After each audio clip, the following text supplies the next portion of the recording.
White Fence's Vineyard and Winery, located in the quaint village of Irvington, captures the imagination and delights the wine lover. 6 lush acres are dedicated to vinifera and French-American hybrid vines, producing award-winning, handcrafted wines. White Fence's was established by Bill Westbrook and Jimmy Carter, who have quickly made the vineyard an integral part of Irvington's charming landscape.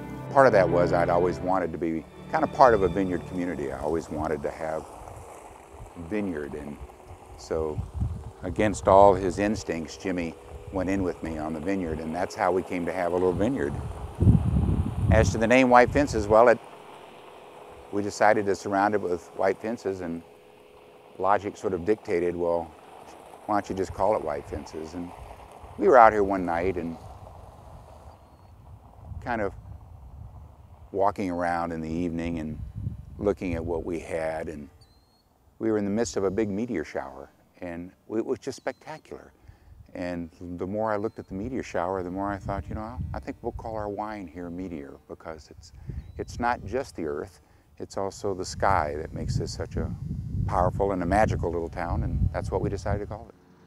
Neat rows of vines produce a number of wines, all of which can be tasted and purchased in the White Fence's wine stand, where you can get a taste, a glass, a bottle, or a case.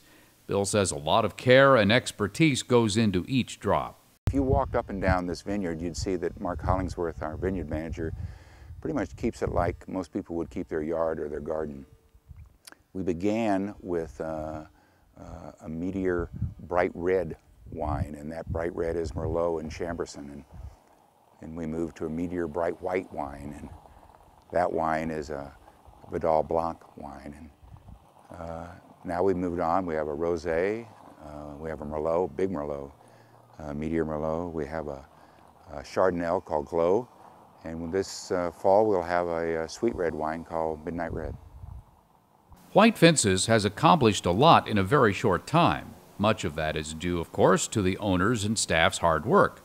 But Bill notes that the vineyard has benefited from a little help from its friends.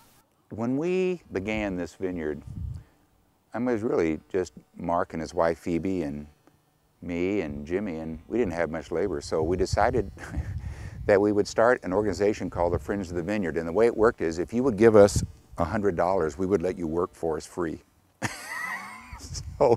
So we started the Friends of the Vineyard, and we got 100 people who signed up and helped us plant and helped us paint these fences, a total Tom Sawyer deal that we did with them. And as a way to sort of celebrate that level of friendship, we started something called the Irvington Stomp, which is sort of like Lucille Ball used to do. And it's our harvest festival. It happens on the Saturday of Labor Day weekend every year. It usually draws about 1,000 people on the years that we don't have a tropical storm or a hurricane. This year we're going to have great weather. And we have a band, and we have barbecue, and we have you know, obviously lots of grape stomping. It starts off with the mayors of Whitestone, Kilmarnock, and Irvington having a stomp off against one another. And then families get into it, then kids get into it.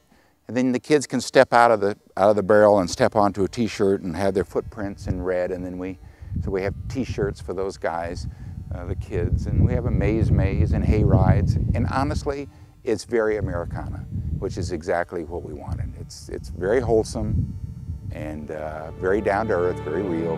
And it's our opportunity to say thank you to everyone who helps us.